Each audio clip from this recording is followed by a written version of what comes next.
So that was a kind of a very sad moment for the parents, and I also couldn't understand that why there is no possibility of any intervention. Like now you have found out, like why should we not put a hearing aid or a cochlear implant and just treat it, and why the child should not speak. So the doctor explained that the plasticity of the mind has already gone, and if we would have provided an intervention when the child was 6 months old or 1 year old or even like 2 years old, we would have given that intervention. It was a very successful exercise. It took us 2 years, but ICMR approved our product. Hello everyone, Ashok here. Thank you for tuning into this 14th episode of Indian Startup Stories, a podcast thriving to bring out experiences and insights from entrepreneurs across India. Today, our guest is Nitin Sisodia, founder and CEO of Sohum Innovation Labs, an innovation company which focuses on healthcare solutions and services for global healthcare market. Nitin was awarded as Innovator Under 30 by MIT Tech Review and also holds multiple rewards in global platform for innovations in healthcare. In this episode, Nitin shares his background, passion to serve the people in need, success stories and milestones in solving unmet clinical needs in multiple developing nations, challenges and pride moments on his journey so far, and much more valuable information for us to take away. So without further ado, let's jump in. Hi Nitin, thank you for coming on Indian Startup Stories today. Welcome. Thank you, Ashok. Please share about your background, studies and your early days career experiences. Ashok, to tell you and to start, first of all, congratulations on starting this series. I think this is really fantastic that you are covering all these aspects of Indian entrepreneurs and their journeys. So this is something which is very important in the current context, and I'll be really happy to talk to you on all the points that are going to help or can be useful for young entrepreneurs. To tell you about my journey, I was not that fortunate, I think, to listen to podcasts like 15 years back when I started, 15 to 20 years back when I started thinking about innovation or creating something new. The information was very limited. Google was like getting introduced in our lives, and it was very limited information. So my father was in some government job, and he kept on like moving from one place to another, and I've been to like small towns and also some of the cities. Some of the places I have like really fond memories. There is one city called as Hoshangabad. It's on the bank of River Narmada, and I spent like my primary schooling and secondary schooling over there. A very small town, but full of greenery. A river out there. The river was like very near to my home, so I have like my childhood like that, and I also have a village. So we have like some ancestral land over there, so we do farming, and I could also see the lifestyle of a village. So I have like a lot of connection to small towns and villages, and I have seen their joy, their celebration, but at the same time the type of things that they struggle with. So that is what my inspiration throughout. Whenever I look at my skill sets, when I do things, I always reflect on that experience. I try to understand that, hey, is it going to really help the people out there in the last mile? And that is how I kind of define myself at this moment. Oh, that's nice. Good. Please share about your company and the product that you're coming up with, what problem it is addressing, and how do you solve? So, Sohum Innovation Lab is based out of Bangalore. We also have an office in Bhopal, and now we are opening a new setup here in Delhi. We are a team of engineers, doctors, also some of the social entrepreneurs. So it's all coming together, and trying to redefine some of the unmet clinical needs of India. So when you talk about unmet clinical needs, there are a variety of things which are happening all around us, which may or may which we are not aware of at times. But I guess there are hundreds and thousands of people who would suffer every day because they either lack information, they don't have access to healthcare, or they are not able to afford any kind of these interventions. So who is really looking at them? So obviously the answer comes out as maybe the public sector or the social sector, like government should be looking at them, but they also have limited bandwidth to really solve all these problems. So Sohum Innovation Lab is really committed to first understand these problems, and then solve some of them. Obviously, we are not equipped right now to solve each and every problem, but definitely we would like to solve some of the burning issues which are out there in healthcare, in livelihood, and which can really increase the income and health of people. Any specific areas that it is trying to prioritize and solve, like baby care or adult care? Yeah, so we started our journey in 2012. So I just would like to give you a background that I am a Stanford India Biodesign Fellow.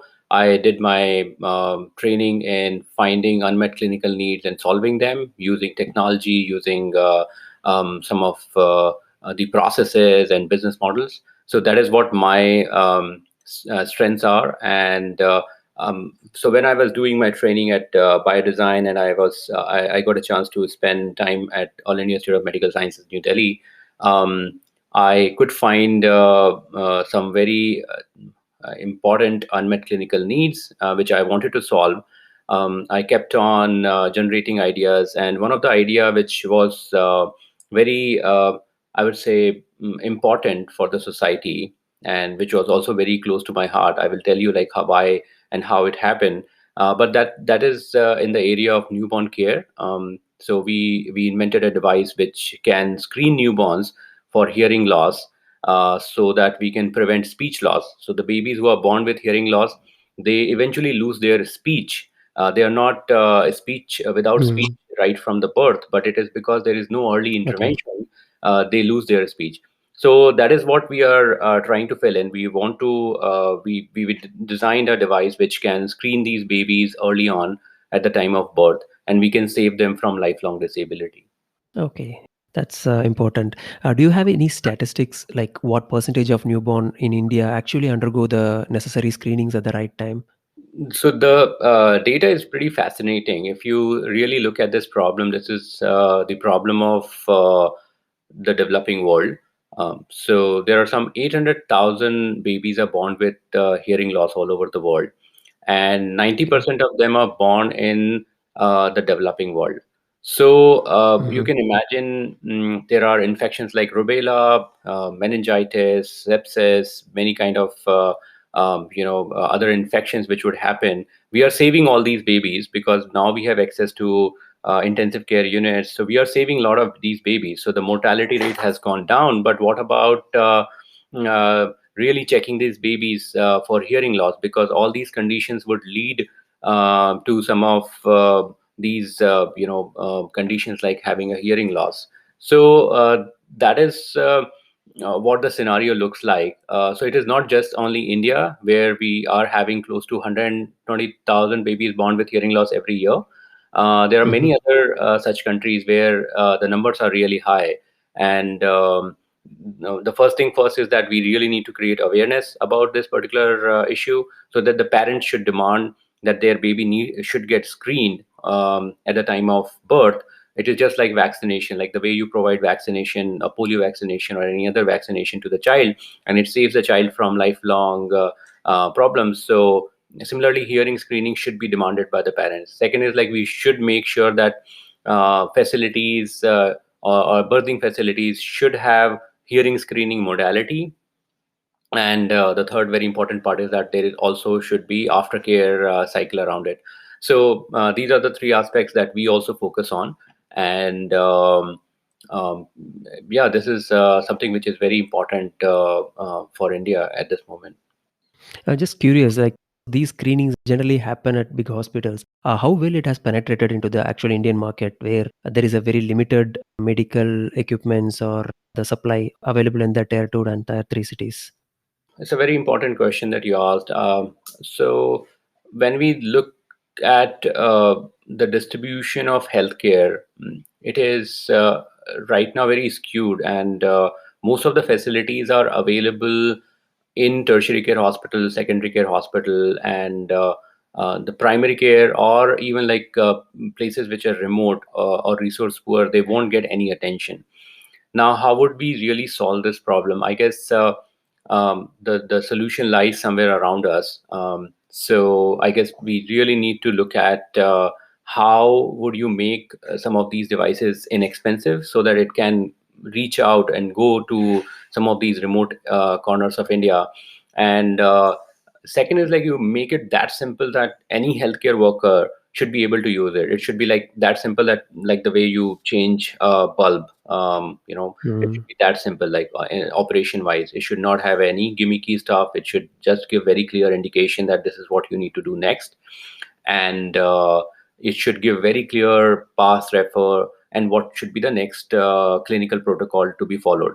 So if we really focus on all this, Okay. I think the accessibility of the devices is going to increase, and also if the decision making is like very clear, then it will be viable in even in the remote corners. So we don't have dearth of money like in India or like similar developing countries. They don't have dearth of mm, willpower or money. Just that the systems needs to be correct. When a mobile phone can reach to the remotest of the village in India, why can't a medical device reach there? Yeah, true. Both the accessibility and the ease of use makes big difference. Yes. How did it all start, Nitin? The idea of Sohum Innovation Labs, and what was the spark moment? Well, it's a long story, but I will just tell you the instance which really helped me to decide that I should be having a innovation lab, and I should be like solving some of the problems. So I joined this program, Stanford India Biodesign, in 2010. Before that, I was designing cars for India Mhm. and market, and Okay. at that point of time, I was just having this kind of intuition that I should be doing something which is more useful for the country. Like I really love India, and I really want to do something which is more Great. productive for India and people of India. So that is like was the moment when I decided I had a very stable career, and which was like filled with all kind of um, excitement, launching a new car, or like being a designer over there, interacting with like some of the stalwarts of that area. But Okay.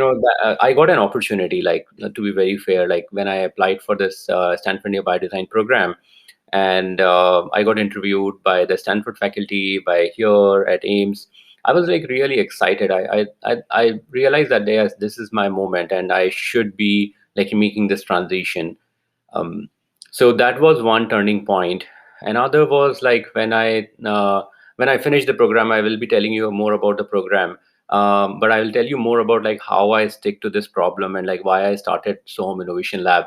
So I finished my program in 2012, but in between, I there was an instance in a child development clinic when I was sitting with the doctor, and that pediatrician was seeing babies from all over, like across Delhi, and also some of the regions in Haryana. So one Mhm. parent walked in with their 5-year-old child and said, "ये बोलता नहीं है." And the doctor, Mhm. after examining the child, said, "ये सुनता नहीं है, इसलिए बोलता नहीं है." Okay. And it's already too late to do any intervention. So that was a kind of a very sad moment for the parents, and I also couldn't understand that why there is no possibility of any intervention. Like now you found out, like why should we not put a hearing aid or a cochlear implant and just treat it, and why the child should not speak. So the doctor explained that the like this that the plasticity of the mind has already gone, and if we would have provided an intervention when the child was 6 months old, or 1 year old, or even like 2 years old, we would have given that intervention which the mind could understand. But we are already late, and even if you put in like expensive hearing aid, if you give cochlear implant, the habilitation is going to be very, very difficult, and only very Mhm. limited language that the child can acquire. So obviously the problem was not in terms of affordability or these parents not trying to get to the right facility, but it was that we lost a lot of time just taking that decision whether the child can hear or not. Now Mhm. that was the real issue, and I could understand. And when I looked at the statistics which I shared with you, that there are so many babies which are born with a hearing loss every year. Why are we not designing an intervention? So when I looked at the landscape, I realized that we don't have the appropriate technology which can solve the problem. Second, they are not affordable. They are like expensive imported equipments which needs to be procured from various countries, and they require expensive disposable. They won't suit the resource constrained environment. They are too complex to be operated by healthcare workers, like the things that I told you, that which are very important for the establishment of a good medical device. And that was not there, and that's why this program, though the policymakers were aware of all these issues, they are not able to implement the program. So, as an engineer designer, I've figured out that we can solve this problem. It is basically designing a appropriate device system which can suit the resource constrained settings of India and can really perform in here, and make it available. So that was the thought, and I did a lot of prototypes, and then I realized that yes, we can do it. Like one prototype worked, and then I formed the company. Yeah, great reason behind the actual start. Nice. So you started career as a designer, or actually automobile designer, then further onto the track of innovation labs. Then you started your own venture. So how did you manage this transition, and how successful was your journey? How rough was the path? Yeah, it's a very interesting question. So I basically have to lay down my last 20 years in front of you. So I'll try to be as short as possible. But Okay. I guess like it is more of a mindset. So I started this journey because I always wanted to create things. I was like so fascinated that how would you make something? How would you make something work? Um, and spending like time in small towns is you have a lot of time, like apart from studies, like you can actually venture out in different areas. I still remember there was one science program called as Eklavya, and Okay. so this organization was really inculcating this feeling of doing science by observation. So they used to, like, Mhm. this was a kind of a subsidiary science program which they introduced in our school, and I was very fascinated because they asked us to like go collect leaves. We used to observe like how the plant grows and so many smaller aspects of science. And I think that is the Okay. moment when I realized that there is something so beautiful happening all around us every day, every moment. And it Okay. kept on happening in my mind that I should be doing something which is more creative. So I did Okay. like engineering, which was like kind of a little bit boring, but could give me that analytical kind of mind. I was still looking for a program, and I joined National Institute of Design. In between, I wrote two books on mathematics. Like I was really fascinated with mathematics in between. So I was teaching, I was Okay. writing books, but I knew that I need to join an institute which can give me that mindset and the skill set to make products. I guess that is where the start. And after I joined NIT, I think that was really fascinating. I was so thrilled to see people design from different disciplines. It is such an interdisciplinary school where I learned a lot. I also like I could you know also shed away a lot of my learning which were not appropriate. I think that was also important. And yeah, I kept on moving from not sticking to uh, the point that if you have a hammer, like you try to see everything as a nail, right? So I didn't Mhm. stick to the hammer. In fact, I nurtured myself to find out the right nail and using the right kind of tool to to really solve that problem. So that is what my philosophy is, and in fact that is what I also teach, or I tell to my interns, or like whoever joins my company, that it is not about like solving the problem with your tool set, but it is about solving the problem with the right toolkit. Like even for that we have to hire someone else, like that is fine, but that mindset has to be there. So that is my philosophy of learning, and that is how I would I mean, I can say that that is the gist of like what I learned in the last 20 years. Okay, nice. Yeah, because a complete transition from an automobile designer to the designer who is doing very innovative things in medical field. Nice. So, what was your first moment of relief? How did you felt? Was it a first customer experiences? Can you talk about your first moment? I think the first moment was more or less connected to making the product and making it work. So what we are Mhm. doing right now to know whether the baby can hear or not, we put electrodes onto the head of the baby, and we give a sound in the ear. It's a completely non-invasive procedure, and we collect the brain waves for 2 minutes, and we can tell Mhm. with 100% accuracy whether the baby can hear or not. So that is what the procedure is, but it looks very simple when we talk about it. But when you think about the science behind it, so you're actually capturing very, very small signal from the brain, and you have to tell it with a lot of accuracy that yes, the sound is reaching the brain. It is stimulating the right part Okay. of the brain because there is a signature waveform which gets generated. This is called as auditory brainstem response. Um, Mhm.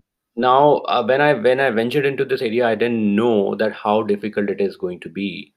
It was a very, very tough area, both in terms of hardware and software, but we were trying really hard. And I remember, like, I used to be having these electrodes all the time on my head, and we used to continuously test each other, and we're acquiring a lot of data. A lot of prototypes got failed. So that moment when Mhm. we could get that right signature from our prototype, I think that was a very, very thrilling moment for all of us, because we knew that now we can definitely make a product out of it. But that moment was really important. Also, like, then we started screening babies in some of the public health setups. Now the program is running in multiple centers. Um, Definitely the interaction with the parents and the way they put trust in you while you you are conducting the test, while you see that some of our healthcare professionals, when they conduct the test and they feel so confident on telling the result to the parents. I think that's something really, really amazing for the whole team. That gives a lot of satisfaction to us. Okay, that's nice. Testing in any field is always a challenge, and you're dealing with newborns, right? And as all healthcare products need strict testing and certifications by authorities. Can you talk about the process and the struggle that you've gone through in getting your product cleared and to kickstart with the actual products? Yes, in medical devices, definitely clinical trials is one area where an entrepreneur has to spend considerable amount of time, and it is not very easy. It's um, a kind of a complex procedure where you need to get ethics committee approval from the hospital where you would like to conduct the trials. Before that, you really need to build a relationship with the doctors. You really need to understand their ecosystem, what is in it for them to conduct the study. You need to design the study. You need to create all the documentation. You need to make sure that your device is tested against all other kind of current voltage settings. Everything needs to be like perfect before you go and like start testing babies. So we did all that rigor. We were on the bench top for a long time. We tested ourselves. We tested like so many other. We made the product very uh, safe before we land into a clinical zone. And yes, we could get ethics committee approval in multiple hospitals. We build that relationship, that confidence before we start testing the babies. And then after that, there are stages of consolidating the data, then taking it to publication. So it's a very long kind of a journey in when you are testing the device, particularly medical devices. So Mhm. one has to be really prepared for this long haul. True, true. Yeah. And what are the geographies your product has reached? Is it across India or abroad, spanning many countries? Yeah, we have our presence in India in almost every state, but Mhm. mostly we have um, our presence in some of the northeastern part, also in the northern part of the country.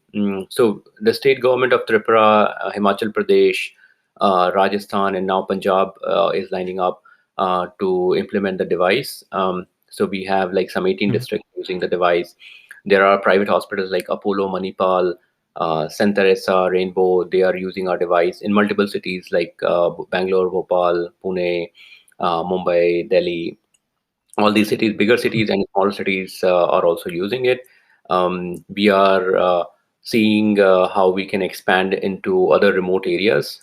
We are looking at Ladakh. We are looking at some of the really remote regions in Northeast where we can either Okay. collaborate, where we can partner and can give out the device.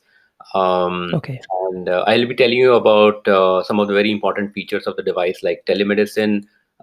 So when you Mhm. ask me like how devices can solve problems in remote areas. So obviously, it needs to be affordable, accessible, and also very Right, simple right. to use. But at the same time, we can use some of the facilities like telemedicine. So, in Mhm. case a healthcare worker wants to take a feedback from a specialist, it should be available. The device should communicate with a bigger center where a specialist can come in. So, our devices are like all connected together, and like there is a server which basically takes care of all that. So, we are already thinking about the future when we talk about our devices.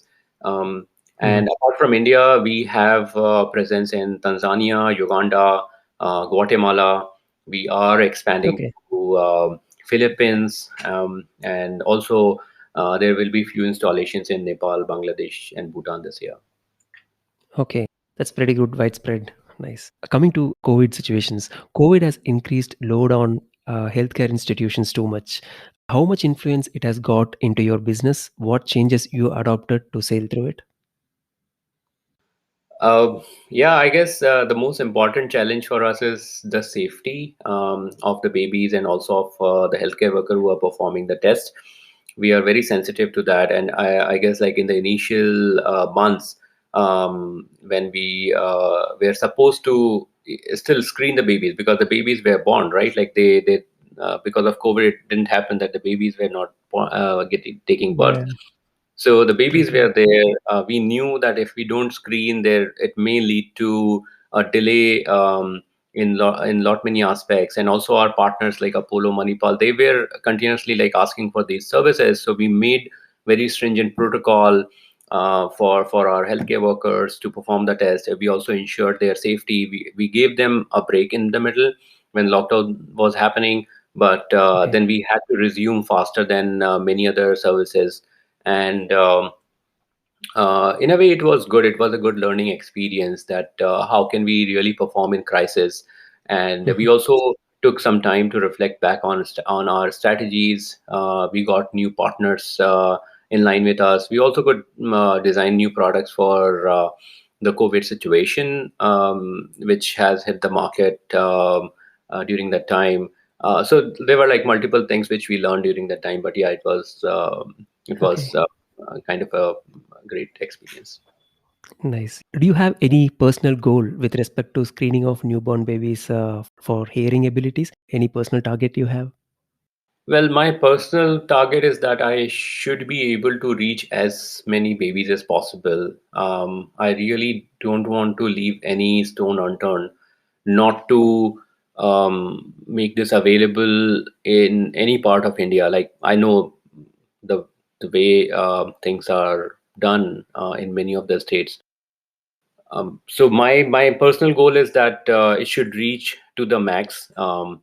I Mhm. am ensuring that either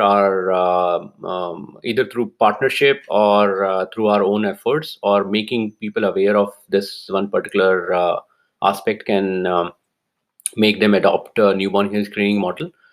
So we are trying that hard. While the goals keep on changing, I don't have a specific number at this moment to tell you that okay, how many babies we are going to screen in the next 1 year or in the next 5 years. But Mhm. we are looking at big numbers. Like every year, 26 million babies are born here in India. It's a huge task, 2.5 crore babies. Yeah, So yeah. have to go it in stages. We have to ensure that we make changes in the mindset of policymakers. They should adopt higher numbers, and yeah, sky's the limit. Yeah, true. And how big is your team? Please talk about the team on the ground. How did you build it? So currently we have 14 people with us Mhm. who are on roles. There are like some 10 more consultants who keeps on pitching in for different parts of the program. Our team comprises of audiologists. We have top-notch engineers, software algorithm designers, Mhm. also product designers, and a few doctors, so which are contributing to the program. There are a few interns, diploma people who would also be joining every year, and they also contribute to the progress. Okay, that's nice. A widespread team. Nitin, you are awarded as Innovator Under 30 by MIT Tech Review 2013. I guess you were in top 20, I believe. What impact innovation was that? And if you could elaborate from the user point of view. Sure. So this was during the time when I just started, and it was a kind of a profile-based selection. So they looked at my profile, and were they were looking at the work that I have done before and the type of ideas that I have. There was no specific idea as such for which they have given this award, but they have seen the collective effort that I have made in bringing a change, and that is how they have made the selection. But yes, that was really important in my journey to get recognized, and also could help me gather more support for the programs that I currently do. Okay, so that's in line with the product that you have. So it's on the same line. Yes. Oh, okay. Please talk about your core founding team and the challenges you faced as an individual before kickstarting your business. What are the stage that you had to set, and what are the terms that you had to agree? Well, so I started all this by myself. I just have another director with me, but the roles are very defined for them. But definitely, I would like to acknowledge my team over here. So there are a few members who are there with me right from the starting.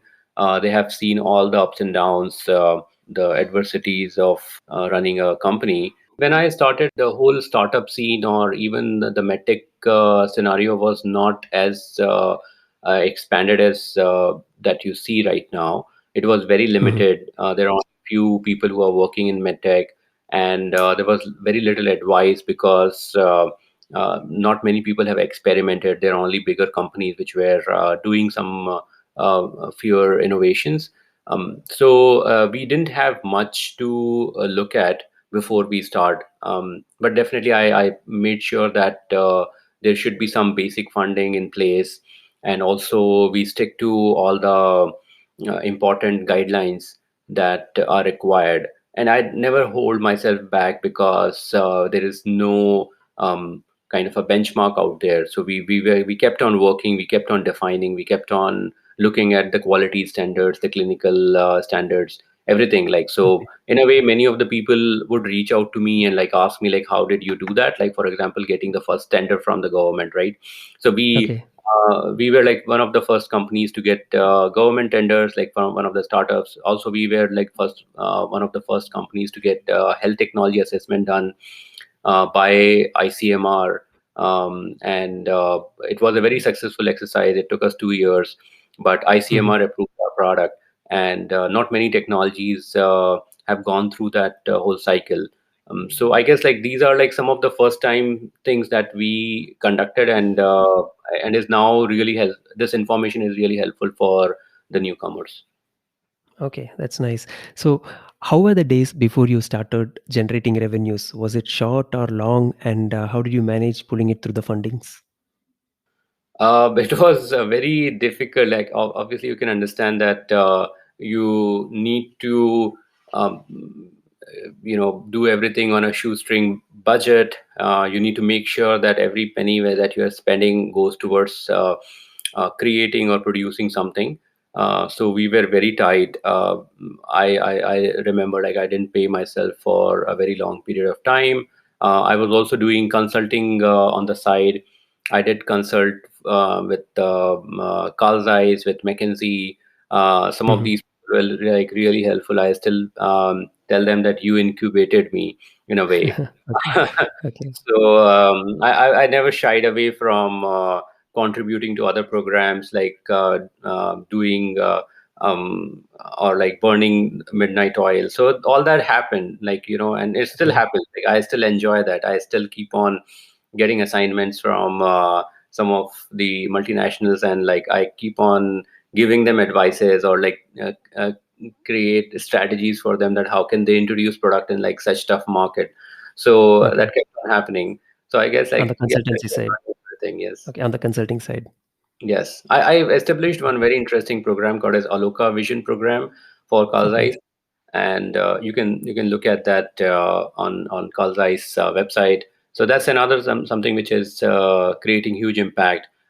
We could screen okay, more than 200,000 people, could save many people from vision disability. okay. So yeah, that's growing really fast now. Oh, that's interesting. So, is it completely bootstrapped or friends and family fund? How did you manage the initial days pulling through the fundings?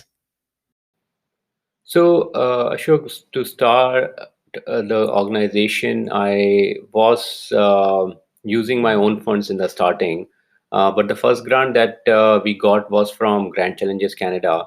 Mhm. I remember we applied to many organizations, many funding agencies, and I was looking for more for grants than risk investment because I was not very sure Mhm. how much valuation is out there, how big I can make, and there were like still risks involved, which we needed to mitigate before we go out and make claims that we can really make it big. So Okay, at that point of time, I thought like it's better to invest my own funds as well as take help from external agencies, funding agencies, grant making bodies. So that was the first grant that we get from Grand Challenges Canada Stars and Global Health Award. And later on, we could get help from BIRAC, which is Biotechnology Industry Research Assistance Council. They're okay, also giving different kind of grants that is really helpful for early stage entrepreneurs in medtech. Then we could also gather support from organizations which are not very well known, but they want to support entrepreneurs who are working in accessibility, like Indian Merchant Chamber. So they provided some support. Also, we got support from Millennium Alliance, which is a collaboration of FICCI and many other bodies coming together. mhm, Moving forward, we got one award from Rolex for the objective. We got support from multiple other organizations in terms of helping us design the products. Like Lunar has provided Lunar Design, which is a design house from San Francisco. They recognize our effort and they provided 100 hours of their consultancy. So they were like oh, in different forms that we could gather support, and every stage there was some kind of a funding which was just sufficient to um, take us to the next milestone. I think that is how we kind of sailed through, though it was difficult to manage with that little amount of funding. But I would guess we could survive most of the time without being very spendthrift, and we didn't spend too much on any other expensive things which are not required. So yeah, that's how, like, and we are right now, Okay. uh, yeah, cash positive. That's nice. You got support in multiple forms in terms of funding, in terms of consulting and design. Good spectrum. Nice. Can you share some of your customer success stories or testimonies where you feel that it's a pride moment for you for being part of their journey? Yeah, we keep on getting these emails and also repeat orders. I think repeat orders is like one sign which shows that customers are really liking it. If they are expanding, they call Yeah. you. If they are like opening a new center, they call you. They give you a reference to others, and they are basically buying the product. So it happens quite often with our NGO partners. Many of them are Mhm. establishing multiple programs. So one organization called as Vani Deaf Children Foundation, they have started with a program in Tumkur district, Okay. and Mhm. their program got really successful. I think they have already identified six babies with hearing loss with the program, and they have Mhm. expanded it to Assam. They are starting new program in Calcutta, and Azim Premji Foundation, Aisha Motors. Many of these organizations kind of help them then expand the Okay. program. Similarly, Mhm. there are organizations which has taken first they started here in India, and then they have suggested it to their international partners, and that is how we got introduction in Tanzania, Uganda. So they Mhm. also started the program. It was like all remote supported program. We never appointed a kind of a distributor out there in Tanzania, but it was just by word of mouth that Mhm. we could get the orders. So I guess that Okay. was the biggest appreciation and also the growth that we have seen. Apollo kept on like telling us about the program. They always give us recommendation every year. So yes, it is coming from all different corners of and different spectrum of customers. True, true. And when your customer is promoting your product, it means a lot. Yeah, bring in more value. Nice. How are the COVID impacts to your business? What are the dynamics that got changed? Right now, we are almost back on track, and we are providing services in hospitals. So we have a kind of a dual strategy where we sell the product to some of the segments, and we also provide newborn hearing screening services in some of the hospitals. Okay. So both the selling part and the services part are in place now. Selling, definitely we have expanded by getting more partners on board. So there is one company called as Metronics, which is kind of a very big stalwart out there in the US. They have operations here in India, and one of their arm called as Metronic Labs. They collaborated with us. Now they are our partners. They are marketing the product um, in India, in many regions of India, in the ENT segments. So they are that is very promising. We also have also appointed many other distributors in other states. We are seeing a good amount of interest from different types of customers. In terms of screening services, we are getting newer hospitals in other regions. So far so good. I guess like COVID has impacted us initially, but we Mhm. knew that the babies would be born, and in fact this is like one challenge which we saw in the vaccination space, that not many mothers and parents were um, comfortable taking the babies to the clinics to get their vaccination done. So in fact that is another challenge which the world is going to see, that some of Mhm. the vaccine preventable deaths, which or complications, which um, we have controlled to a large extent, like polio or many of the other things, we might see a kind of a surge in that in the coming years, because we are not providing vaccines for those particular conditions because of the Mhm. pandemic. So, Okay. in fact, we wanted to help hospitals, but it's a very big area, and we should be closely watching that those babies which have not got the vaccines for all those other things should get it within time, and it should get back on track. Okay. Okay. That's a quite challenging things that you're addressing. You already mentioned that your customers have actually stood as a pillar in promoting your product and going abroad. Apart from that, how what are your sales and marketing strategies, the formulas which has worked for you? How did you fuel? Well, we almost experimented with all different kinds of business models, and we didn't constrain ourselves as a product company. We also leased out the product. We also have rented out the products.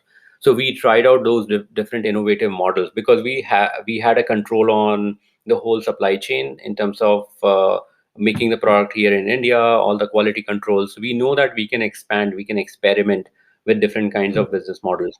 So we did that. Some of them are successful. That really gives a bandwidth to the hospital to not put in like a lot of capital on the equipment, but on the operations.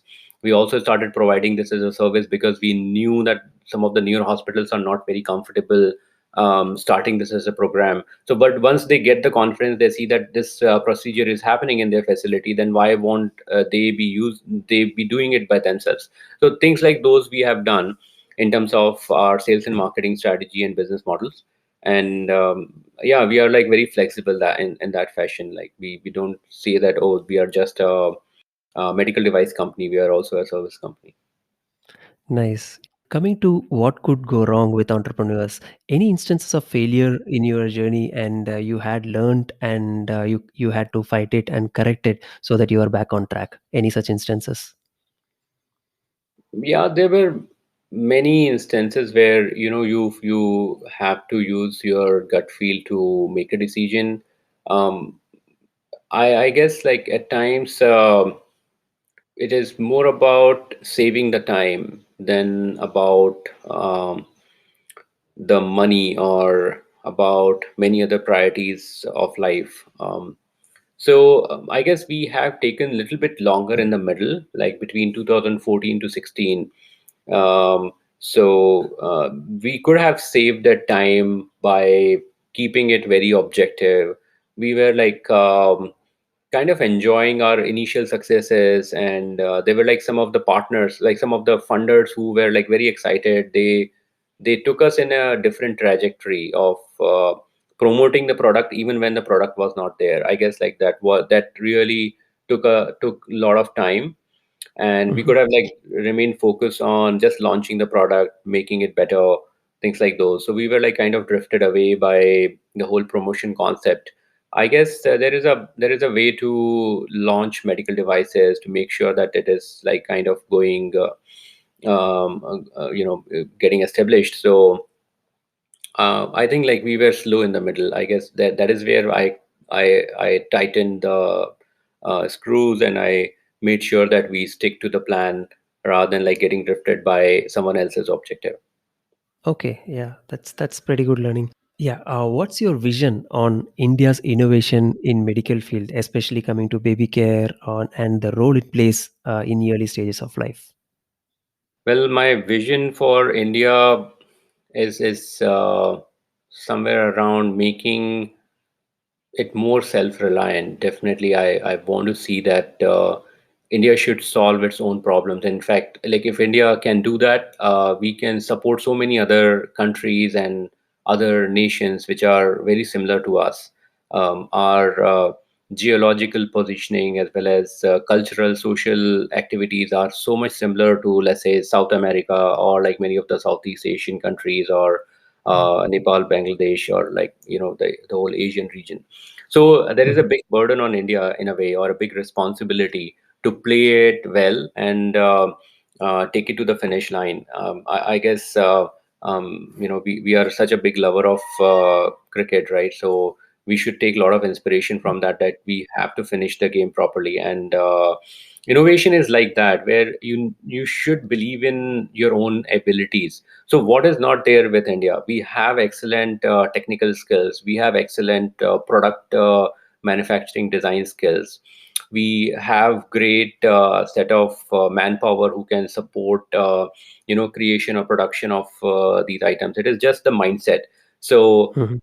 the more and more we get into that mindset that we can solve any problem, and we have to solve our own problems. Like why to rely on something which is not designed for your system?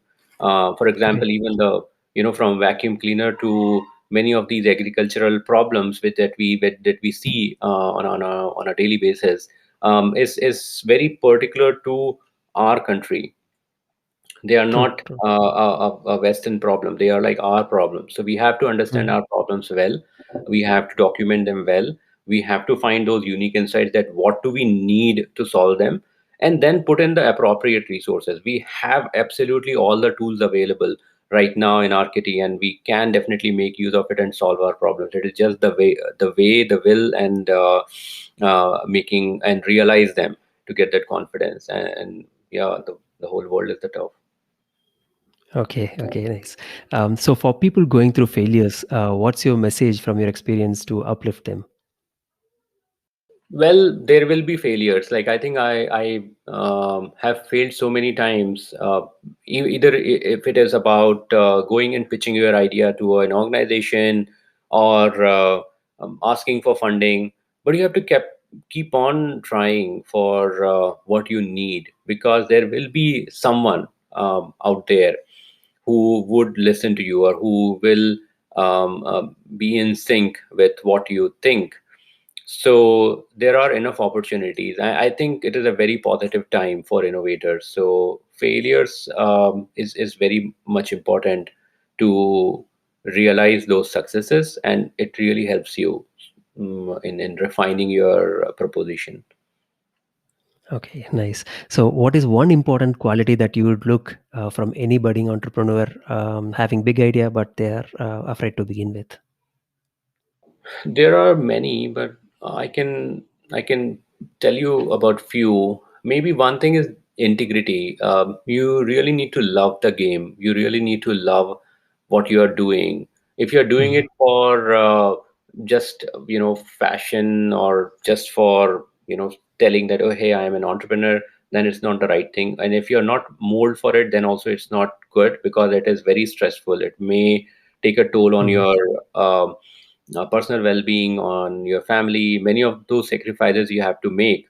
Mhm. So if you're not cut for it, but if you think that you are genuinely up for it, then also it is fine. You may make those sacrifices and thrive eventually. So it is more about like, hey, I really want to do it. It is not for anything but for you, because it's more of an internal journey than an external journey. So people who are ready to take their journey, then it's all okay. But you just keep on reflecting Okay, inside, that yes, nice. this, I'm afraid, but I so want to do it.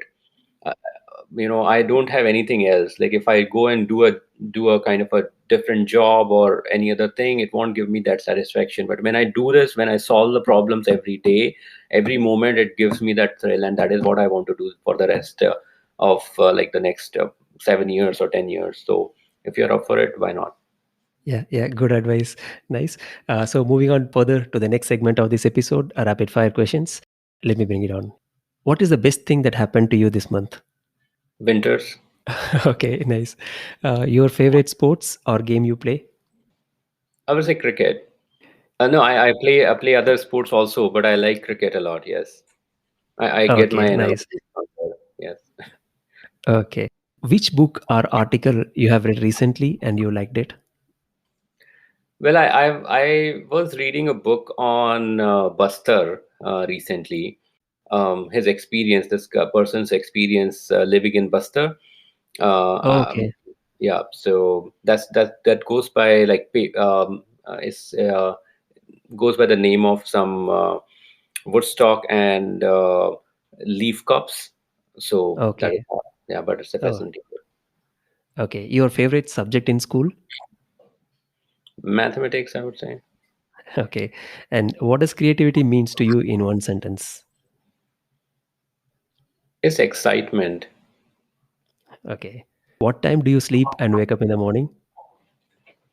No matter what time I sleep, I wake up at 6:30 to 7, like in between that. But Oh, that keeps on changing when I go to sleep. okay. So how does your first few hours of the morning look like? I definitely go for my morning jog. Mhm. So that is something which is very consistent, like half an hour, 20 minutes, whatever I time I get. And even if I'm traveling, I try to like go by that routine. I just take a walk and come back. I guess like it is more for sanity than for physical. But yes, Okay, nice, I like being out in the morning. I like spending that time out in the morning. It's very important for me. nice. So, who's the leader, your favorite leader that you follow? I see that what Elon Musk is doing right now, he is the one whom I look up to, Mhm. both in terms of innovation and realizing dreams. Okay, I think definitely he's uh, someone who inspires. nice. Cool. Yeah. So, how do you make sure you must be having your mentors and people who you look up to? How do you make sure that your mentors are available to you when you need them? I get on a call every now and then to talk to Mhm. my mentors, and in fact, they are my mentors also because they reach out to me when I am not Okay. reaching out to them. So every like couple of months, they would make sure that I am doing okay. They will ask me like, "Hey, how's COVID affecting you? Can I be help?" So they are really cool people, and I really love them. Oh, So wonderful. that is another suggestion which I would love to give it to everyone. That is that you should have like couple of people who would give you advice, like even if they can be of your own, in your own circle, or of your age, of the same age. But yes, you should definitely have those people around. Nice. And the last question: how do you stay calm during the day of chaos? I don't know. It's like I also lose temper, but um, generally it's like more about breathing. Like you breathe fine, and then it'll all be fine. I guess The rest all fine. the Nice. rest is fine. Yes, wonderful. So, for people who don't know about you and your company, so where do they find for? Where do they search? Yeah, you can look for Sohum Innovation Lab on Google, but the website is sohumforall.com. So the Sohum for All philosophy is that Sohum means you and I are the same. Mhm. So we want the same philosophy where we serve people and we have that feeling of oneness between you and me, and there shouldn't be any differentiation. So sohumforall.com is the place to go. Wonderful. That's nice. It was awesome talking to you, Nitin, and thanks for coming on to the show and sharing your knowledge. Thank you very much. Thank you, Ashok, for inviting me over here. It's wonderful to talk to you, and I hope this really reached success, your whole channel, and all the best to you as well. Thank you, Nitin. Okay, we are at the end of episode number 14. Thank you very much, Nitin, for coming on and sharing your experiences. And to our listeners, you can find out the episode summary in the description. Until we catch up soon with more exciting stories, stay tuned, be motivated. Thank you.